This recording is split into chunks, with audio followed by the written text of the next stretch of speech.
Cartoon Obsession.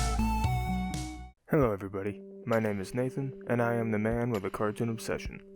Before we get started, I just wanted to say that I'll be doing more obscure reviews coming up in November. Like last time, what I'll be reviewing will be voted on by the viewers. The polls for both the obscure anime and obscure cartoon reviews will be in the description below. Go ahead and vote for your favorites, and I'll be announcing the winners when the polls close. Now on to today's topic. Again, this month marks 10 years since the premiere of Regular Show. I said I was going to make 2 videos revolving around the series this month, and I'm sticking to that. I already made my review, so now I'm going to tell you guys my top 10 episodes of the series. Keep in mind that these are my favorite episodes. This isn't the definitive list, as taste is subjective. If you don't agree with my choices, that's perfectly fine. Feel free to share your favorite Regular Show episodes in the comments. Now with all that out of the way, let's get into my picks for the top 10 Regular Show episodes.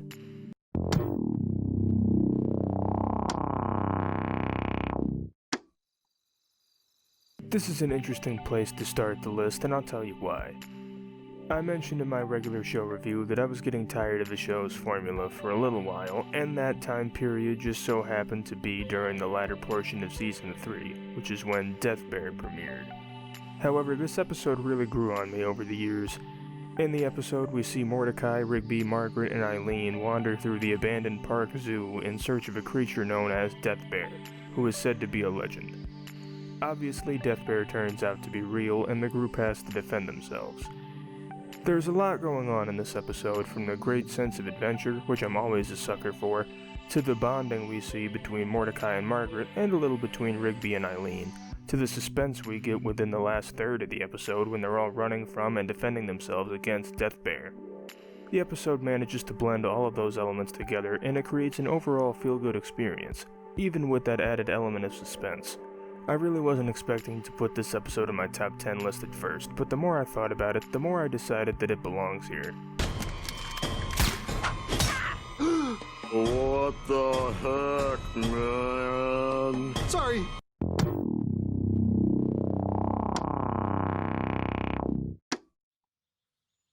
Season 1 might not be Regular Show's strongest season, but that doesn't mean it doesn't have any fantastic episodes to offer.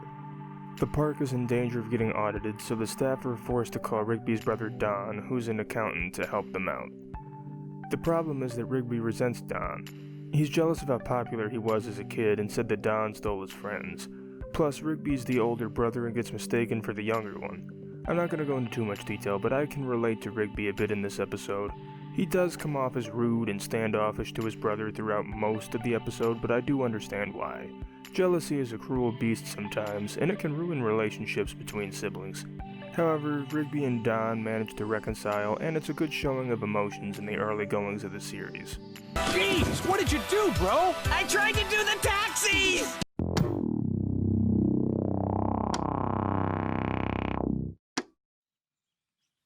In my review, I talked about how Mordecai's development is a bit of a roller coaster. He has really good moments and pretty bad moments throughout the series, and in my opinion, this episode shows one of his best moments of growth. It shows Mordecai seemingly moving on from his past relationship with Margaret as he spends more time with CJ. When he and Rigby are watching a TV show called Extreme Barista, he's texting CJ, and when he means to text her I like Yuji, who's a character on that show, his message autocorrected to I like you high.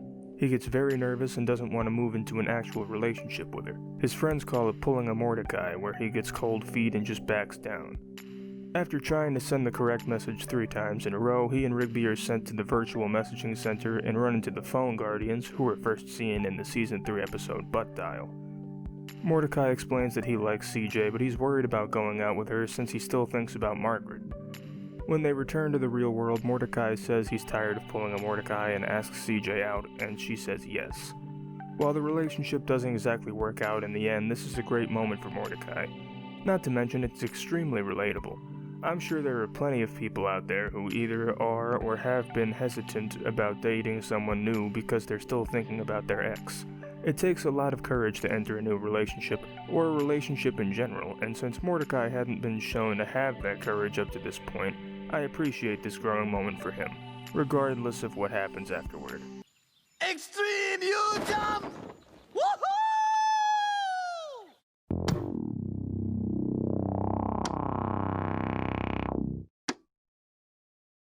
This isn't going to be the only 2, or in this case 3-part special on the list, but this might be the most surprising. What I mean is, it might be surprising that it's only number 7. There is so much that goes on in this special, but the long and short of it is that it's the final battle between the park crew and Antipops. The crew gets a lot of help from various characters who have appeared throughout the series, and there's even a part where Mordecai and Rigby got sent back to the first episode of the show, which I really enjoyed. They returned to the scene of the battle, which of course was won by the park crew, but Pops had to sacrifice himself in order to defeat Antipops. Then we get a really nice epilogue that shows what becomes of the crew 25 years later. Everyone gets a pretty nice conclusion in my opinion. I've heard people say that they were disappointed in Mordecai's ending, and I can't say I agree with that. He becomes an artist, gets married, and has kids, and he really seems happy with his life. The action in this special is epic, the overall story is full of so many emotions, and it's just a great wrap-up to an incredible series. Hey, do you think those old video games are still in the shed? Yeah, we should check it out for old cart's sake. Whoa! I can't believe we used to do that.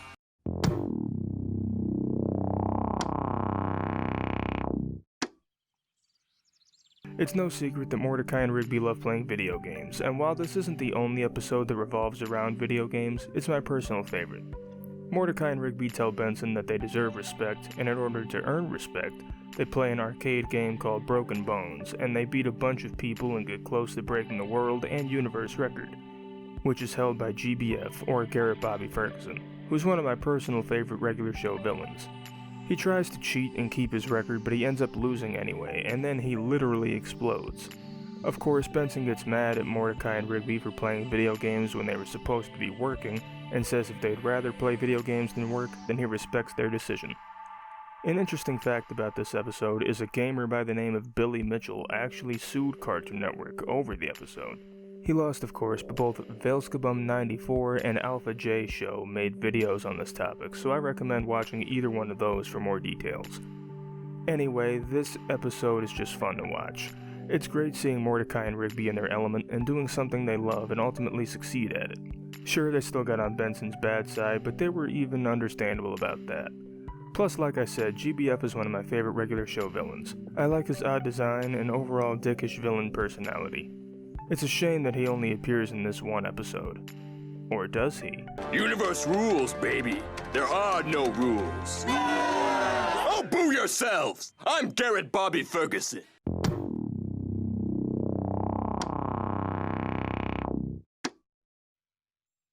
It's amazing how much development Rigby gets throughout the series. He starts out as a lazy, rude, and irresponsible slacker who dropped out of high school and always gets in trouble.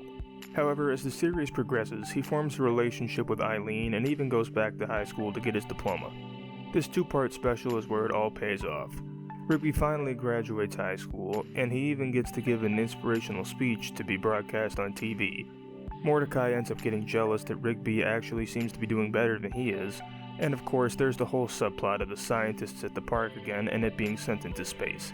It's a lot to take in all at once, I'll say that much.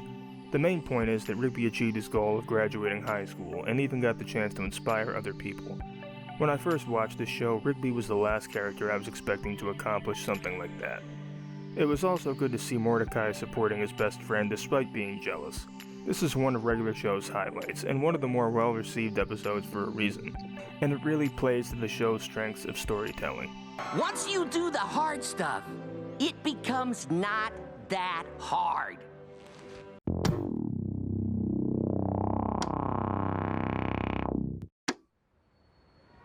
Speaking of the show's excellent storytelling, this episode also does a great job at showcasing it, but in a different way. Rigby wants to complete a challenge that involves eating a huge omelet and sides in an hour or less to win a net hat that says "I'm excellent" on it. The only problem is he's allergic to eggs and goes into a coma after a failed attempt at the challenge. Mordecai promises to win the hat for Rigby, and after a rather tense argument with Benson that even involves Mordecai punching his own boss, Benson and the others agree to help Mordecai win the hat. The story is rather far-fetched, but that's just regular show in a nutshell. Despite the rather silly premise of Rigby going into a coma from eating too many eggs in an attempt to win some cheap hat, It's still touching that Mordecai and the others would go through so much for something so small, and like I said, there's even a bit of tension in this episode, which you don't really see a whole lot in the show, at least not at this level. It's all of these things that make Excellent a standout episode for me. Yeah, but... Shabba-boo! But... Sleepy-boo!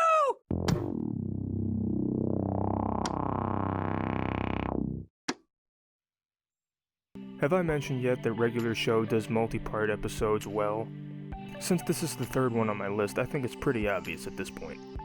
Exit 9B is the debut of Thomas in the show. He's the park intern, and he plays an important role in this special. A mysterious gentleman stuns everyone at the park except Thomas, and 2 months later Mordecai and Rigby wake up and find out that everyone else has been brainwashed, are working different jobs, and have forgotten about the past.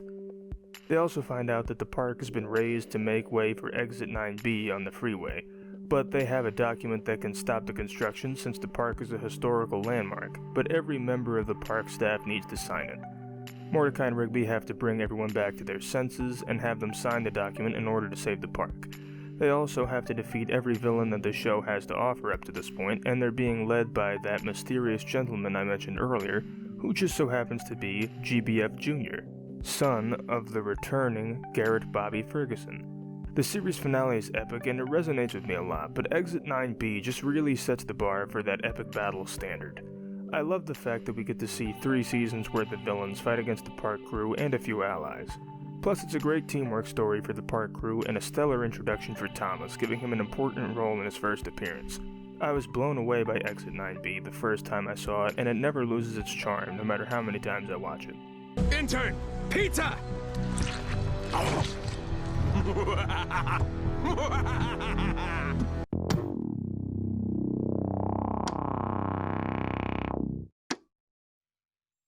This will be the last 2-parter on this list, but I saved the absolute best for last. In my opinion, no episode tells a compelling story better than Skips' story. The title of the episode is pretty self-explanatory as it tells Skips' backstory. It showcases how he meets Chloric Bane the Destroyer, as well as the other giant babies, and Gary. It shows how he meets and tragically loses the love of his life, why he changes his name from Walks to Skips, and how he becomes immortal. I'm not going to go into every little detail, but this episode is heavy. You can tell that just by seeing Mordecai and Rigby's reactions at the end of the episode. Skips is one of my favorite characters, and I decided that before I even knew how complicated and tragic his past was. After seeing this episode for the first time, I loved Skips even more. He became an even more sympathetic character now that we know what he's staying around for and why he's made all the difficult choices he's made. They couldn't have fleshed this character out any better if they tried.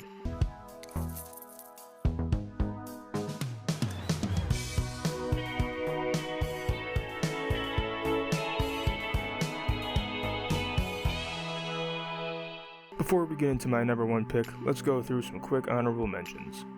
Death Punchies. This is another fun early episode. It's a silly premise and it has some great comedic moments, but it also showcases Rigby's determination even if he gets carried away. Brain Eraser. Yet another fun episode. I'm sure we could all do without the image of naked Pops, but I find myself fascinated with the concept of getting transported into a videotape in order to erase a memory. It's a pretty cool idea. Busted Cart. Benson has to pay for one of Mordecai and Rigby's mistakes in this episode, but Mordecai and Rigby do what they can to help. It's not all smooth sailing, but it's cool to see this kind of bonding between the 3. Guys' Night. I honestly can't say for sure what draws me to this episode. It's just the guys acting like a bunch of stereotypical dude bros, but it also shows Pops attempting the gallon of milk chug many times in order to become an official member of the crew. It's a harmless, fun episode, and I have a soft spot for that kind of thing, I guess. The Postcard. High Five Ghost doesn't get the spotlight very often, but this was a heartwarming episode, and I'm glad he got a chance to take the lead. It's a story about him meeting a girl he likes for the first time in years, and it goes awry, but it has a happy ending and it's an enjoyable journey overall. Now that we got those out of the way, let's get into my favorite regular show episode.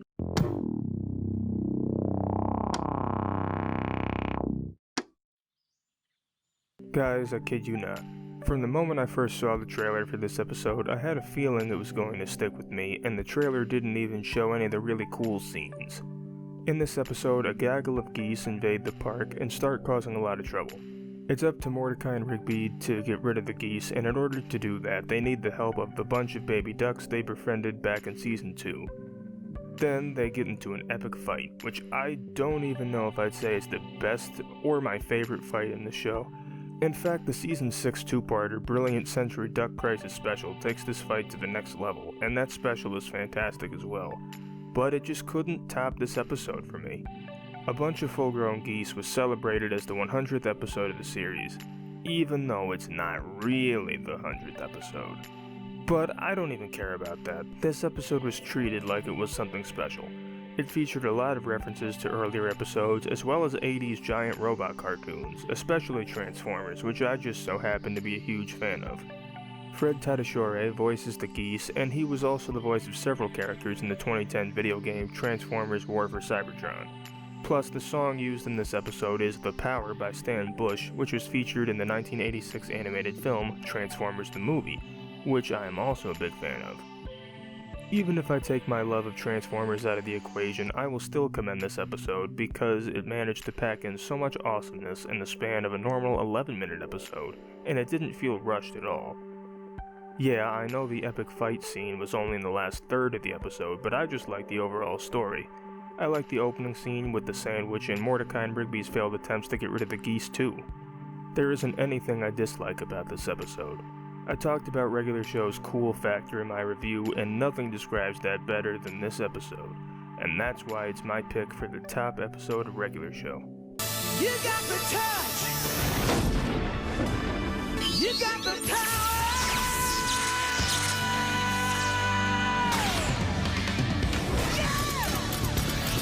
Thank you guys so much for watching the video. If you have any other cartoons, anime, or other animated works that you want me to talk about in the future, please let me know. After all, it's not my channel, it's our channel. Don't forget to like, comment, subscribe, and feel free to check out my social media pages, audition for an outro, and join the official Cartoon Session Discord, the links for all of which are in the description below. Thanks again for watching, and I'll see you all next time. As long as I'm around, you are never alone. I am Slade from Teen Titans, and thank you for watching Cartoon Obsession.